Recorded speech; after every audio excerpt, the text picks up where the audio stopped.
Well, I ran across a clutch I couldn't get off. It's this one right here. I was on a sled. It was only topping out at 45 and I'd redone everything. You've probably seen the video on it, but yeah, here's the clutch bolt for it. I tried everything. I tried a breaker bar.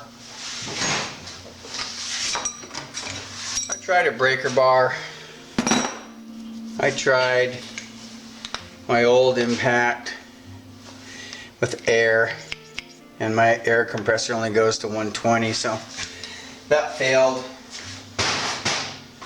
So the other day, picked up one of these Milwaukee impact wrenches, and this is the 2767-20. It is, and then I bought a big battery for it. Huge battery. Thing weighs, I don't know, it's pretty heavy. It's heavier than the clutch itself. It's got 4 settings. You know, and the thing's capable like 1,400 foot-pounds or something like that. But I only had to put it on setting 3 to pull this bolt. I still had one more setting left on it.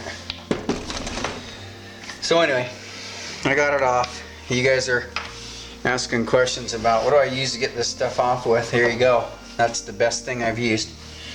But I mentioned in my other Phazer clutch videos that oftentimes these things are frozen in there for some reason, and that's the case with this. You know, you can't really test them on the sled, other than that sled only topped out at 45 miles per hour. But there's the problem. You can't push down on it. So I'm going to pull these 6 bolts and see what's rusted in there. It's probably one of the weights is rusted, and I'll show you how to get those out in a little bit here.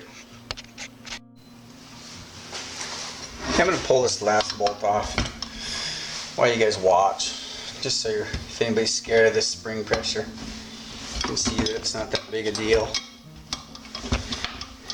I can see it coming up, but it's not that big.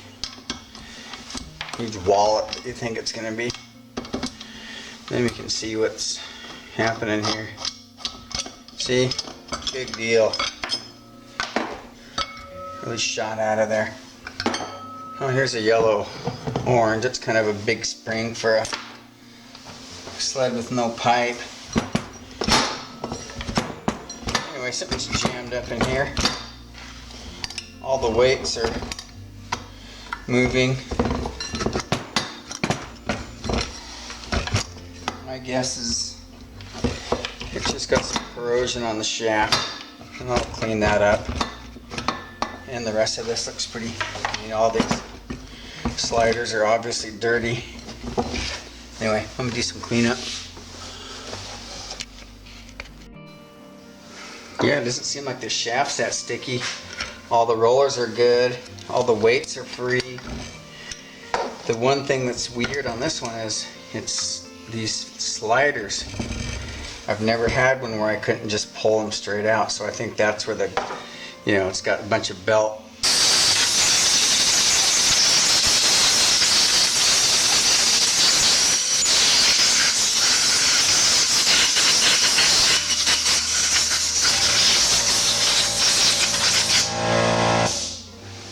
It's got a bunch of sticky belt stuff in there. I'm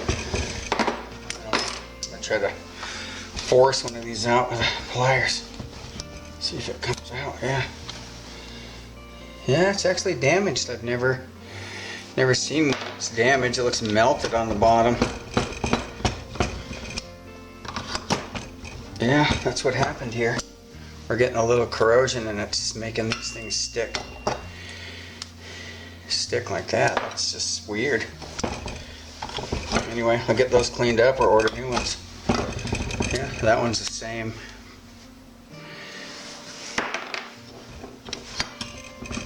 Anybody ever see sliders that did that?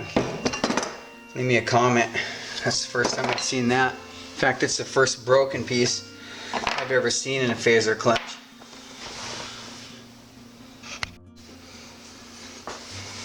In the previous clutch video, I said I oftentimes file these down because they get a little groove built in there. But I just use one of these old files. Smooth it out a little bit. Just takes a few minutes. I don't think you can hurt them. I mean, I'm not building race sleds, so I don't really care. You know, if it's got a little wonky shift here and there, it's all good. We're just trying to get down the trail or out to get the mail or something. Let the kids have fun on them. There you go, get yourself a file, fix your clutch. Look at this piece. I don't know if you can see that, but there's actually some kind of piece of metal or something in this thing. I'm just gonna try to get it out of there. Like something flew in there. This will jam up your clutch bigger than anything. Look at that. I don't know what that, oh, maybe a piece of belt. Feels like rubber. Oh, it's been in there for a few years. Anyway, be sure to take your sliders out when you do these clutches. Okay, I got this clutch cleaned up. Yeah, I don't spend a lot of time cleaning them, but got these sliders back in and it's free now. Let me see. Things pull right out. They're still a little bit tight in there. I should probably order new ones, but I think it's gonna work just fine. We'll see. Anyway, I throw a little of this tri-flow in here. I know people say keep them dry, but whatever. It'll spin out of there first thing. Anyway, I'll see how this goes. I'm gonna put it back together. Okay, this clutch is done. Just to verify. You know, there's I guess there's a couple things you should do right when you pull these things. Is just shake it. You know, shouldn't be any bolts or anything flying out of there. And then get on the bench and see if it's got a spring return. Then just look at it, you know. Clean it. Pretty easy. Anyway, that's how you unstick a clutch.